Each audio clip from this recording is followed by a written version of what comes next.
¿Qué tal? ¿Cómo están todos?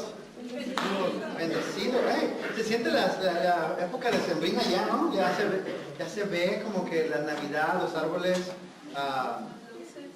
sí, luces, árboles, adornos. Bienvenidos a Tricross Español. Mi nombre es Miguel, me alegra que nos acompañen el día de hoy.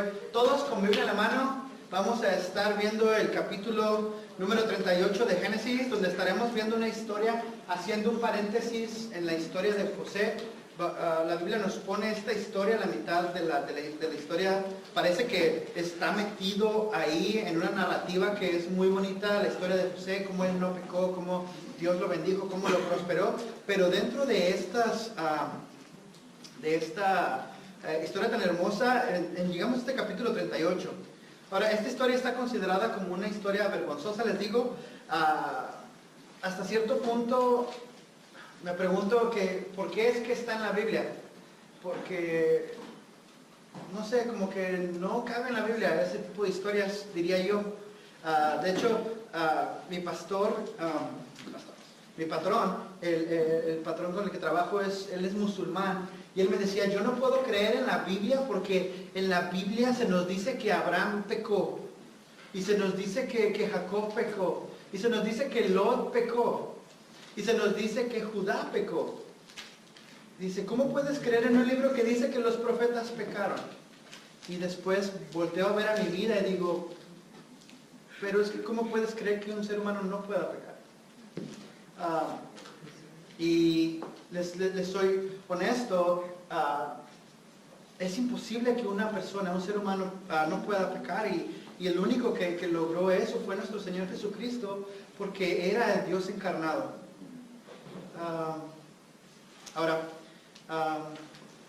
No sé por qué Dios usó en su infinita sabiduría un capítulo como esto, lleno de gente que está llena de pecado, una historia tan triste y tan vergonzosa.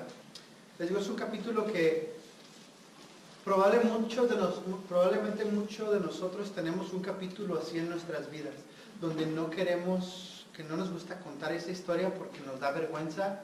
O a lo mejor alguien de nuestros hermanos tiene un capítulo así y tú dices, probablemente, no me acuerdo, pero lo más seguro es que tenga un tío o un primo que tú dices, no quiero contarle la historia de mi primo a nadie. Pues eso es esta historia que vamos a ver el día de hoy. Y es acerca de Judá. Este Judá es el cuarto hombre, el cuarto hijo de Lea, la esposa de Jacob, el mismo que propuso vender a su hermano por 20 monedas de plata. Y como sabemos, este hombre no es el mejor moralmente, ¿se acuerdan? Es una persona malvada que robó a un pueblo completo junto con sus hermanos. Y vamos a ver su moralidad.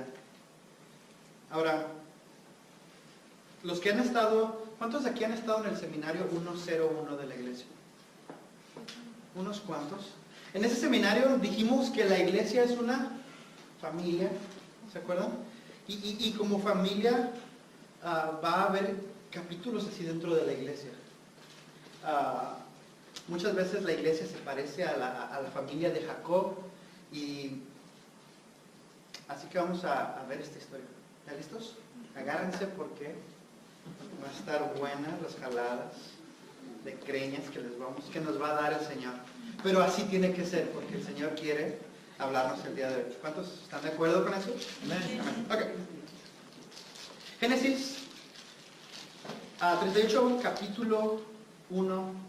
Génesis capítulo 38, versículo 1 dice así: por esos días Judá se apartó de sus hermanos y se fue a vivir a la casa de un hombre llamado Hira, residente del pueblo de Adulán. Y vamos a orar antes de empezar con esto. Señor,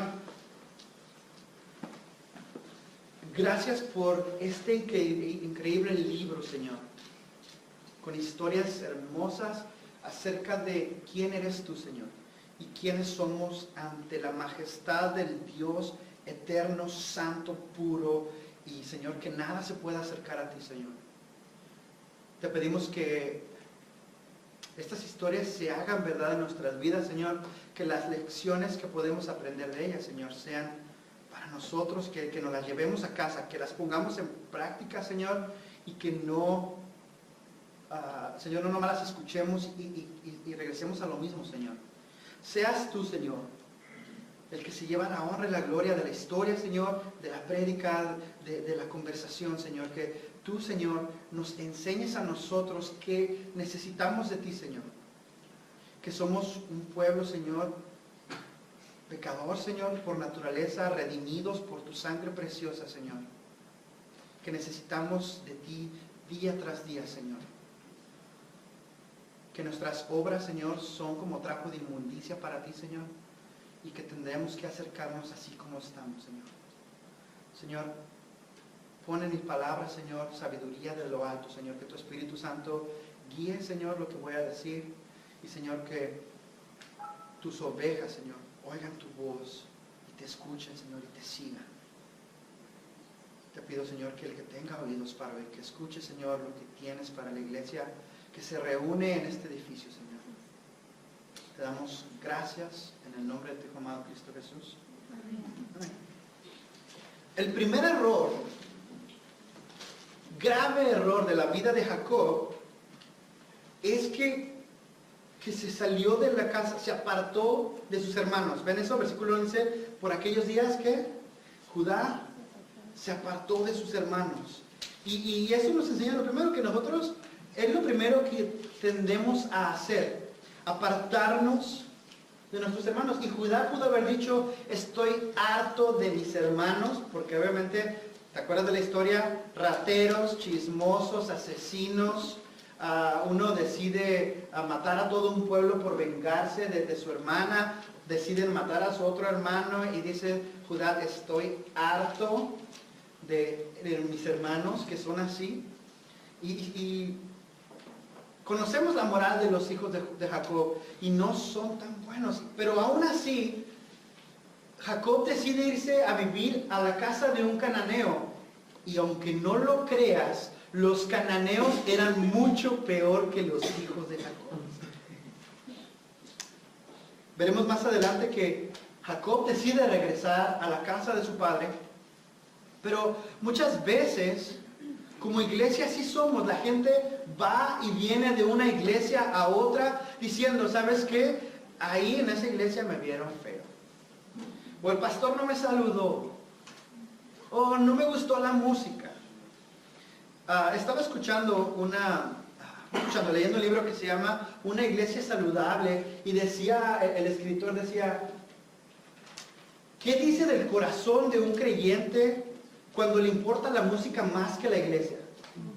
Que dice, yo no estoy ahí, yo no quiero ir por el estilo de música que tocan. Dice, ¿cómo el corazón del creyente que no ama a Cristo y a su iglesia, sino a la música que le molesta? Y muchos de nosotros somos que en lugar de quedarnos y permanecer en un lado, estamos buscando por un lado y por otro, y buscamos consejo. Se nos dice que Jacob se fue a la casa de Ira, este cananita, y como cristianos buscamos el consejo de personas que no están en la iglesia. Buscamos a gente que no son creyentes y decimos, hey, ¿qué me aconsejas? Creo que es el peor lugar para buscar consejo. Porque sé que la iglesia, les digo, igual que la familia de Jacob, asesinos, rateros, mentirosos, chismosos, pero afuera está peor. Porque las personas que están afuera están muertos en sus pecados y sus maldades, y ellos están condenados. Y dependes aquí, tú puedes aprender. Fíjense lo que dice Hebreos. Versículo 24 dice, preocupémonos los unos por los otros a fin de estimularnos en amor. Esto de estimularnos es de hacernos sentir bien, de que podamos crecer al amor y a las buenas obras. ¿Cómo puedes tú, si te sales de donde estás en un lugar de oración, cómo puedes tú ser bueno en buenas obras? No podrías. Dice, no dejemos de congregarnos como acostumbran a hacerlo algunos, sino que animémonos los unos a los otros, con mayor razón ahora que vemos que el día se acerca. Cristo está pronto y Él quiere ver a su iglesia unida. De hecho, el mejor lugar para que crezcas espiritualmente es la iglesia. Y sí, a lo mejor hay una hermanita chismosa. Sí, sí los hay. Y a lo mejor hay un hermanito que huele también. Y a lo mejor hay un hermano que habla mal de la gente. Y hay un hermano que tiene cara de limón chupado. Lo entiendo. Pero Dios quiere que estés ahí para que tú aprendas, porque metal con metal se afila, porque no eres perfecto y tú tienes que afilarte con esa persona y echarle ganas para que los dos crezcan espiritualmente, construyendo el edificio espiritual que es la casa de Dios, la iglesia donde el Espíritu Santo de Dios vive. Para que los juntos se amen y glorifiquen a Dios. De hecho, Juan en el Salmo 1 dice: dichoso el hombre que no sigue el consejo de los malvados, ni se detiene en las sendas de los pecadores, ni cultiva amistad con los blasfemos. Y Juan dice que de este modo sabrán que son mis discípulos, si se aman los unos a los otros. Curioso.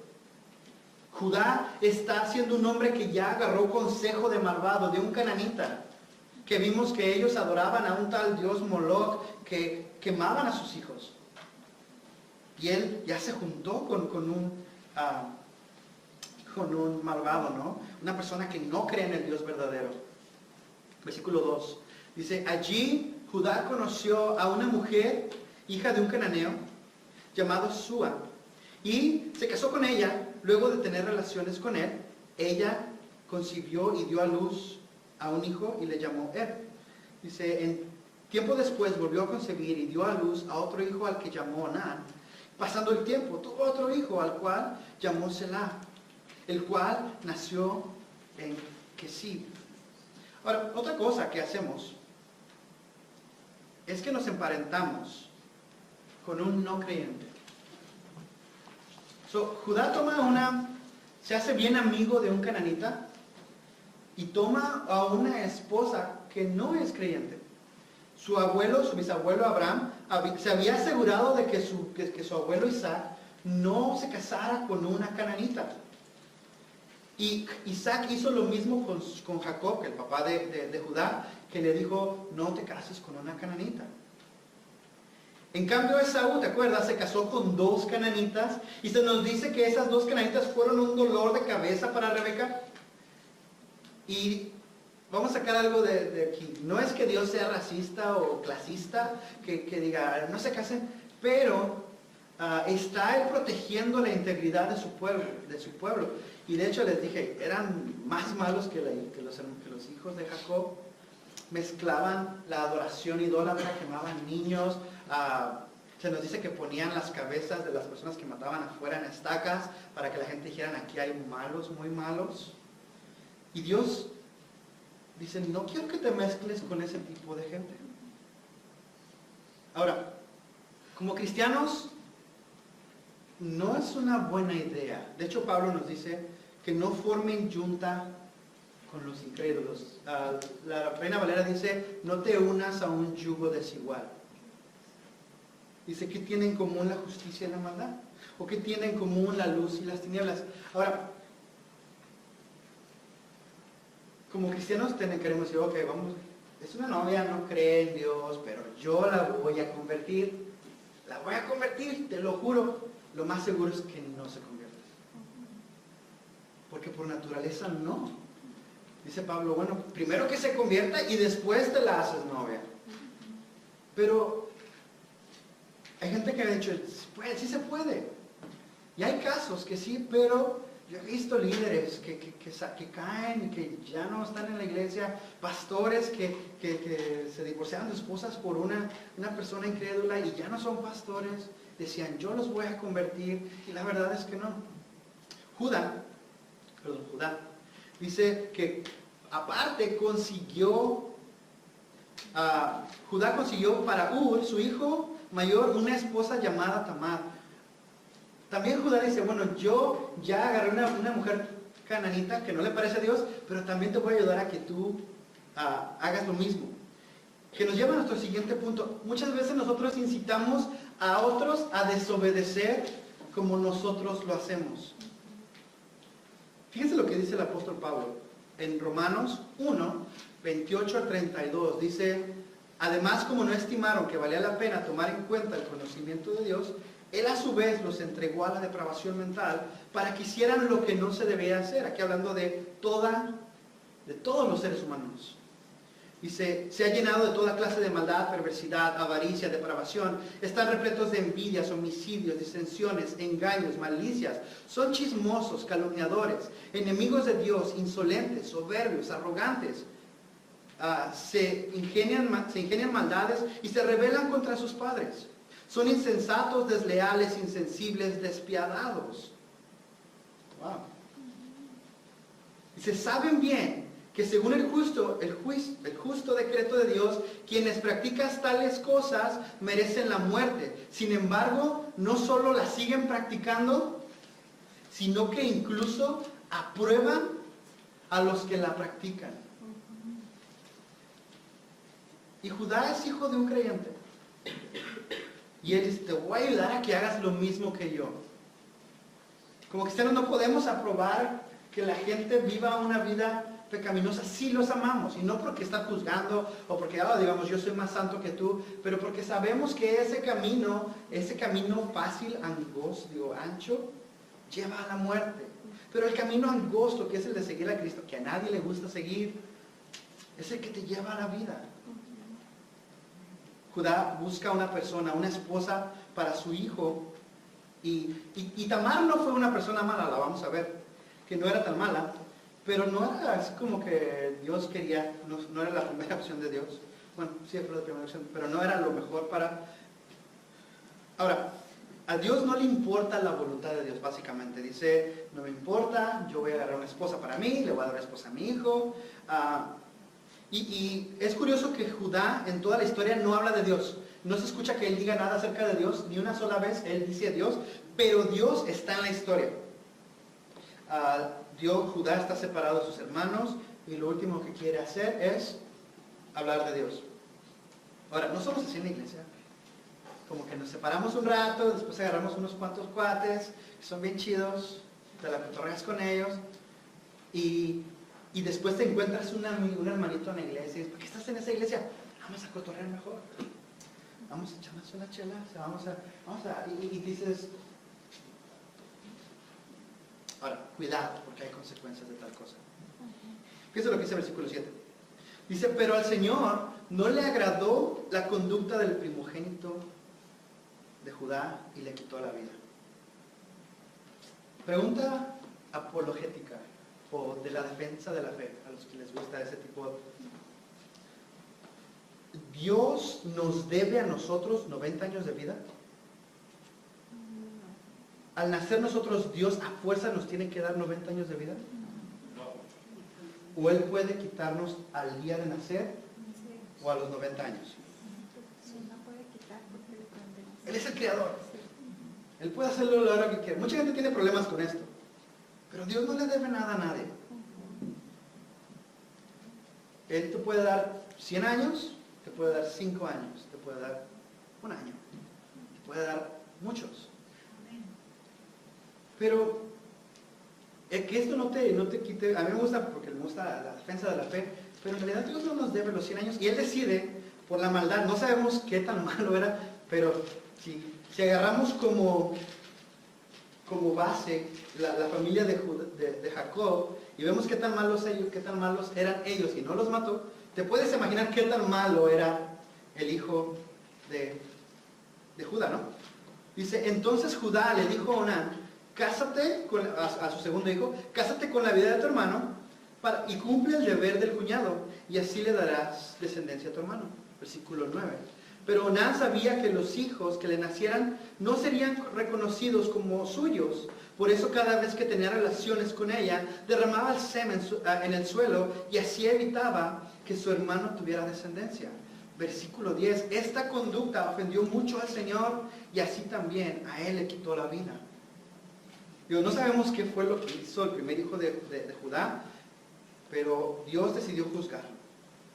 Y después el segundo hijo de Judá, Onán, tenía que cumplir con una ley que se llama la ley del levirato. Y a lo mejor para nosotros se nos hace como que bien rara la historia, pero en la época de ellos había 3 cosas bien importantes que era la herencia, la tierra y tu nombre. Esas cosas eran lo más importante como ser humano. Entonces, había una ley que cubría la herencia del primogénito. Digamos que el primer tenía una esposa y si éste se moría sin tener hijos, si tuviera un hijo, la herencia iba para el hijo. Pero si no tenía hijos, el segundo, el hermano que seguía, se casaba con la esposa y tenían hijos. Y esos hijos recibían la herencia del primogénito.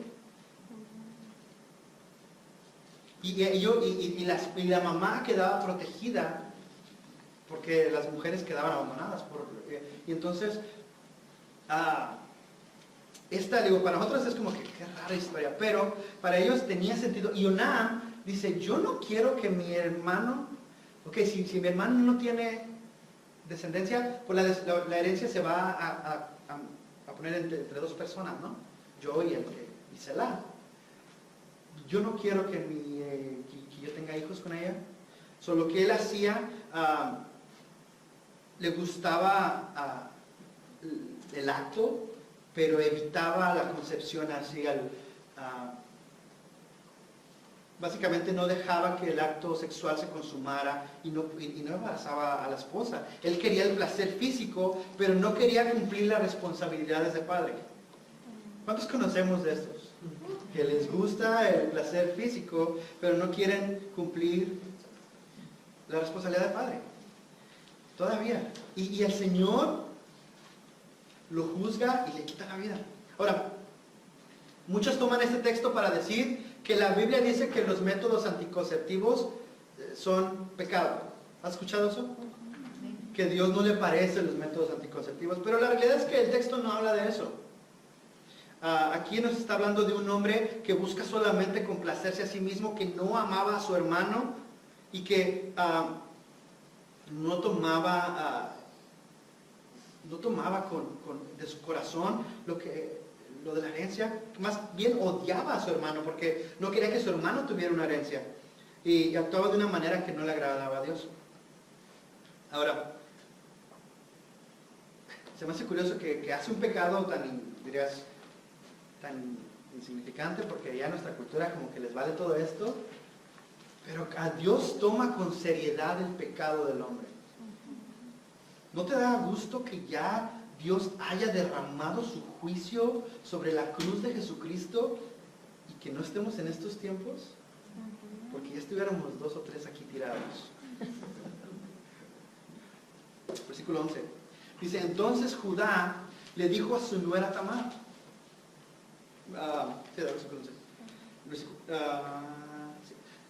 le dijo a su nuera Tamar, quédate como viuda en la casa de tu padre hasta que mi hijo Sela tenga la edad de casarse. Pero en realidad Judá pensaba que Sela podría morirse, lo mismo que sus hermanos. Así que Tamar se fue a vivir a la casa de su padre. Es curioso como que le dice, no te voy a dar a mi hijo porque no sé qué le estás echando a la sopa, pero se me están muriendo mis niños en tu casa. Así que no le quiere dar el tercer hijo. Versículo 12 dice, después de mucho tiempo murió la esposa de Judá, la hija de Sua, y al concluir el tiempo de duelo, Judá fue al pueblo de Timnat para esquilar sus ovejas. Lo acompañó su amigo Ira, el adulanita. Dice, cuando Tamar se enteró de que su suegro se dirigía a Timnat para esquilar sus ovejas, se quitó el vestido de viuda, se cubrió con un velo para que nadie la reconociera y se sentó a la entrada del pueblo de Enajim, que está en el camino de Timnat. Dice, esto lo hizo porque se dio cuenta de que Selah ya tenía la edad para casarse y aún no se lo daban a ella por esposo.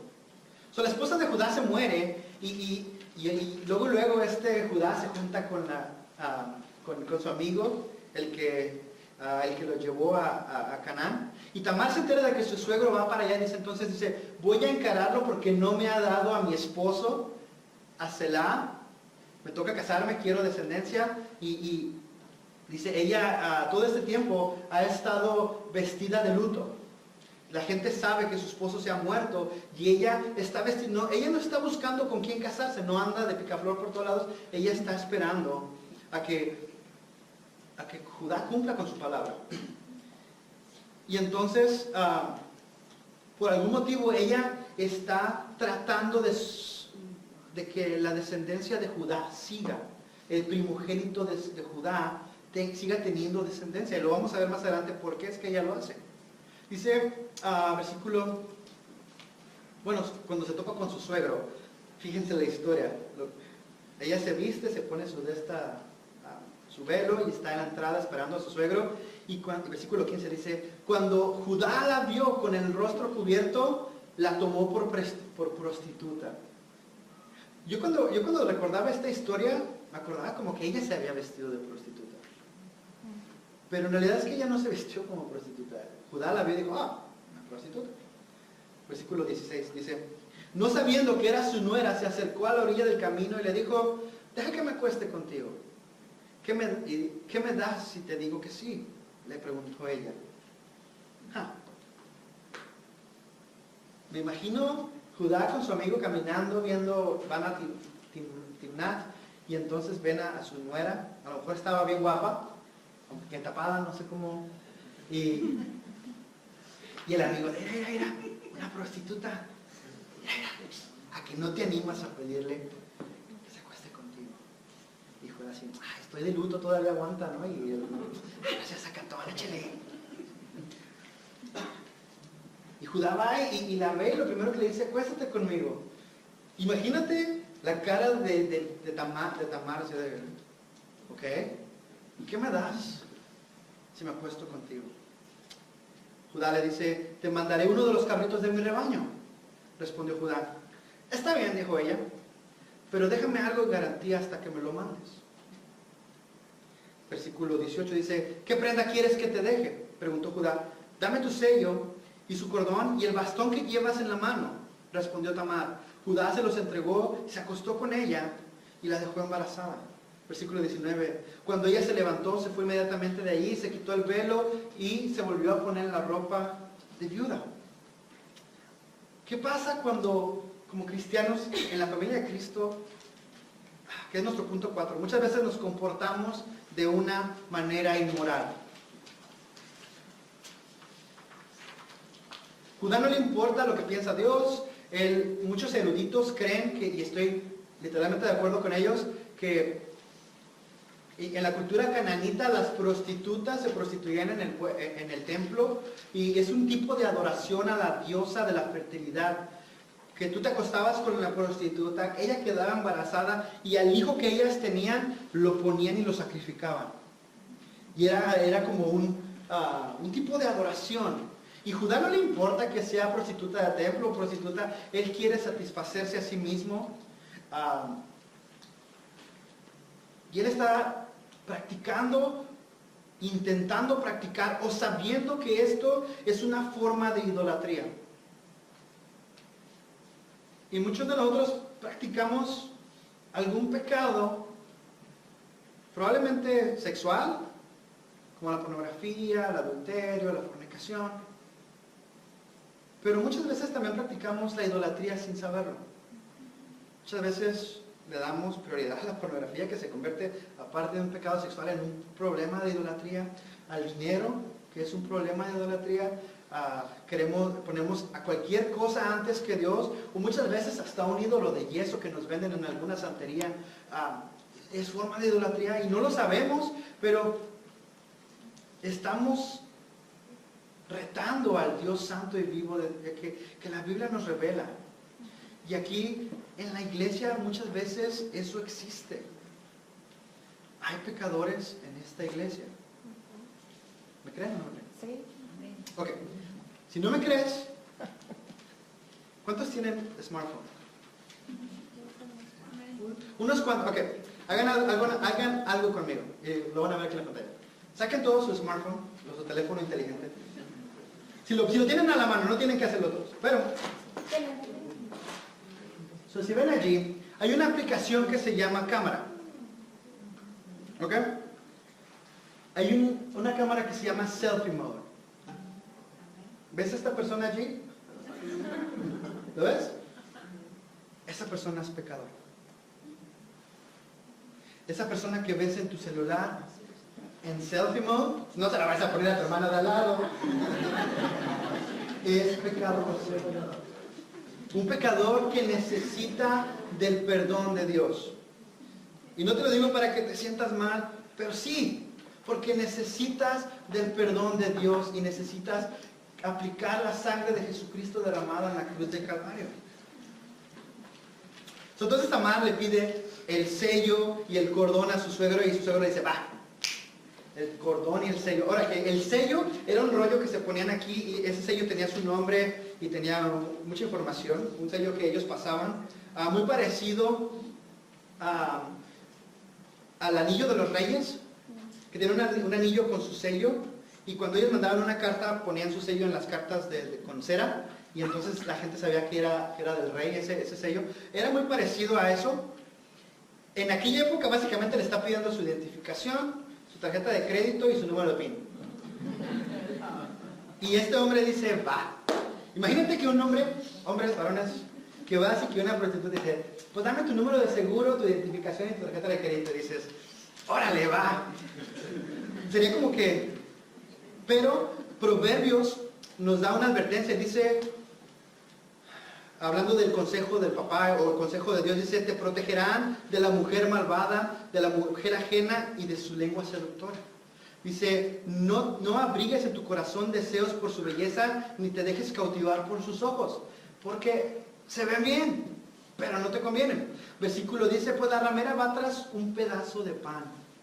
Dice que los hombres cuando están con emoción sexual son como un pedacito de pan. Aquí nos traen. Dice, pero la mujer de otro hombre busca tu propia vida. Versículo 27 dice, ¿puede alguien echarse brasas en el pecho sin quemarse la ropa? ¿Puede alguien caminar sobre las brasas sin quemarse los pies? Esto es básicamente retórico. Obviamente no. Dice, tampoco quien se acuesta con la mujer ajena puede tocarla y quedar impune. Versículo 30 dice, no se desprecia al ladrón que roba y mitiga su hambre, pero si lo atrapan deberá devolver 7 tantos lo robado, pues aun cuando le cueste todas sus posesiones. Versículo 32, pero al que comete adulterio, ¿le faltan qué? Sesos. Nos volvemos... brothers, no me van a dejar mentir, pero eso es lo más fácil. Dice, el que actúa así, se destruye a sí mismo. Versículo, que nos lleva a nuestro punto quinto, que es lo que vamos a ver en la vida de Judá, que juzgamos a los demás y no vemos nuestras propias fallas. Fíjense lo que dice esta historia. Más tarde, Judá envió el cabrito por medio de su amigo Adulanita para recuperar las prendas que había dejado con la mujer, pero su amigo no dio con ella. Entonces le preguntó a la gente del lugar, ¿dónde está la prostituta de Najim? La que se sentaba junto al camino. Aquí nunca ha habido una prostituta así, le contestaron. El amigo regresó a donde estaba Judá y le dijo, no la pude encontrar. Además la gente me informó que allí nunca había estado una prostituta como esa. Versículo 23 dice, que se quede con las prendas, replicó Judá. No es cuestión de que hagamos el ridículo. Hagamos, Kimosabi. Dice, pero que quede claro que yo le envié el cabrito y tú no la encontraste.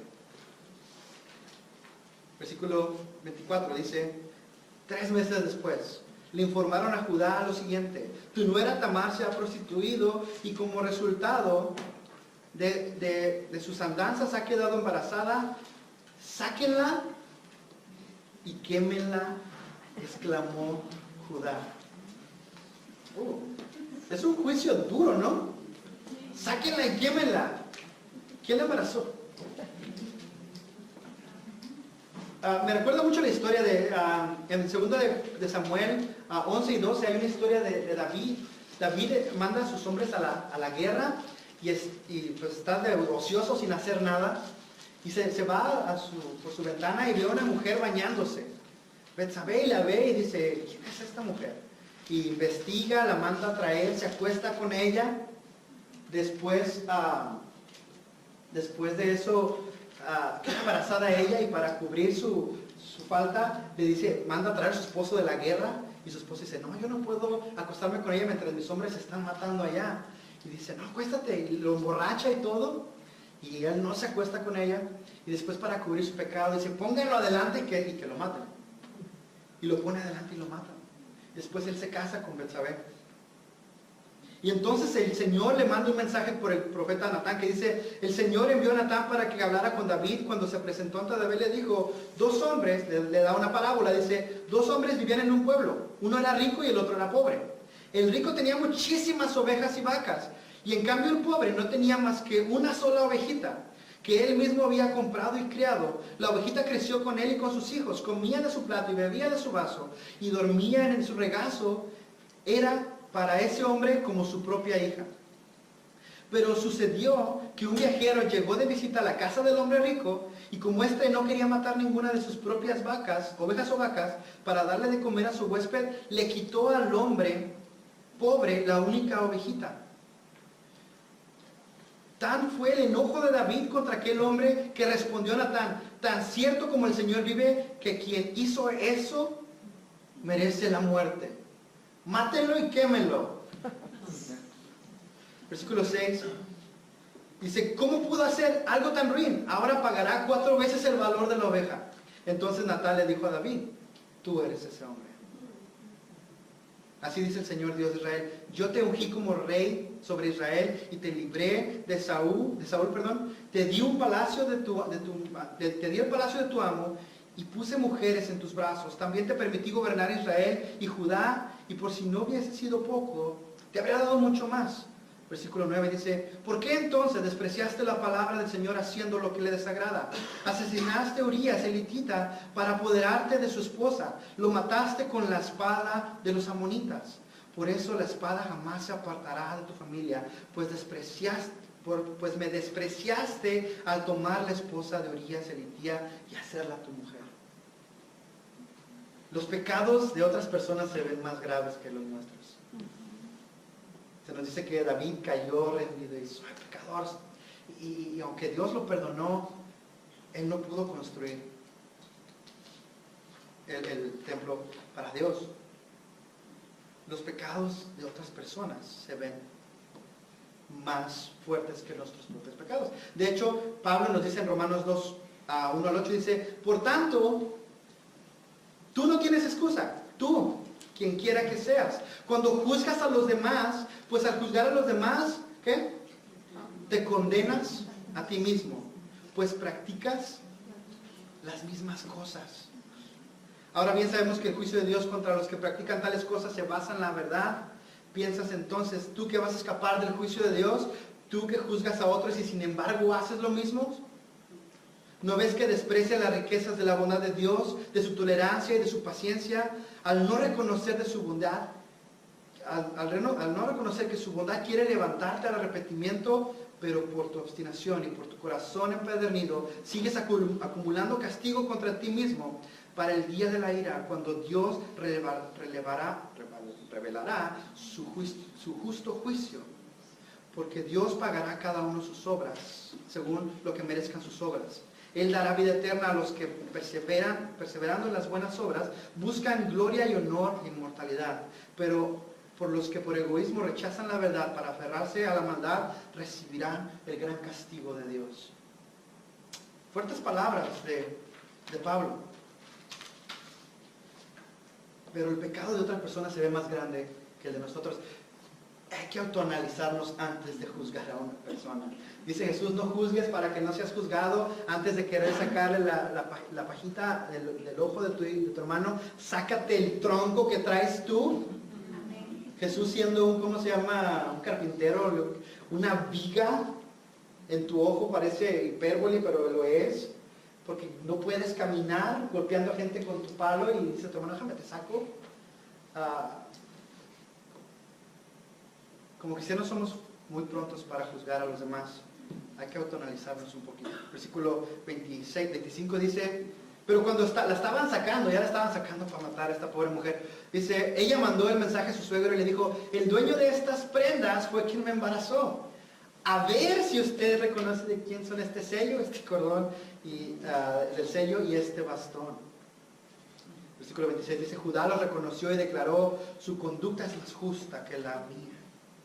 pues yo no la di por esposa a mi hijo Selah, y no volvió a acostarse con ella. No, ay, lo descubrieron. Pero el pecado siempre sale a la luz. Hay un dicho muy grosero que no lo voy a decir, pero dice que algo flota siempre. Y es verdad. El pecado siempre va a salir a la luz.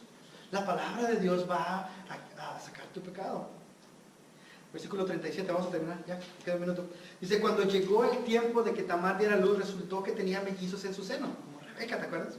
Dice, en el momento de nacer, uno de los mellizos sacó la mano y la partera ató un hilo rojo en la mano y dijo, este salió primero. Pero en ese momento el niño metió la mano y salió primero el otro. Y entonces la partera dijo, ¿cómo te abriste paso? Por eso al niño la llamó, ¿cómo? Fares. Luego salió el hermano con el hilo rojo atado a la mano y lo llamaron Será. Ahora, este capítulo es curioso por lo del hilo. Y dices, ¿qué tiene que ver esto ya con el cochinero que hizo Judá y los pecados y todo eso? De esta relación, fíjate lo que salió. En Mateo 1, del 1 al 3, nos da las generaciones de Jesús, de donde nació Jesús. Dice, tabla genealógica de Jesús, hijo de David, hijo de Abraham. Dice, Abraham fue padre ¿de quién? De Isaac. Isaac padre de Jacob. Jacob padre de Judá y de sus hermanos. Judá padre de Fares y de Será, cuya madre fue Tamar. Fares fue padre de Hezrón y Hezrón padre de Aram. Y sigue así, y llega a Jesús. Jesús es hijo de Judá y de Tamar. Es descendiente. Jesús, de una situación horrible de un hombre queriendo hasta matar, es hijo, le llaman el león de la tribu de Judá. Que me llama lo último, y ese lo puse así, que no importa de qué tan malo seas, Dios puede hacer de tu vida algo que lo glorifica. Muchas veces decimos, yo no quiero ir a la iglesia porque he cometido tal y tal, y no, conocieras mi lista, te daría miedo. Pero Dios puede hacer tantas cosas con tu vida así como estás. Él quiere que vengas en arrepentimiento, lo sigas, y Él transformará tu vida. Él hará que tu vida, tu familia, tu descendencia glorifique al Dios único y verdadero si tú vienes en humildad y te arrepientes y le dices, Señor, yo quiero que te glorifiques en mi vida. Jesús, hijo de un incesto. Más adelante vamos a ver que Rahab, que era una prostituta, también está en la genealogía de Jesús. Dios puede hacer con tu vida, que a lo mejor es un cochinero, pero puede hacer algo hermoso. Vamos a orar. Señor, venimos a ti, Señor, sabiendo, Señor, que no merecemos, Señor, tu misericordia. No merecemos que te hayas fijado en nosotros, pero aún así, Señor, estamos aquí. Escuchando que no importa cómo vengamos, Señor, que no importa lo que hayamos hecho, Señor, tú estás extendiendo la ramita de la paz, Señor. Diciendo, te perdono, pero ven a mí. Glorifica mi nombre. Y yo haré de ti una gran nación. Haré de ti honra para este universo, para este mundo. Señor, escuchamos estas palabras y pensamos que nosotros no merecemos, Señor. No merecemos seguirte, Padre. Te pido, Señor, que podamos, Señor, a caer arrepentidos a tus pies, Señor.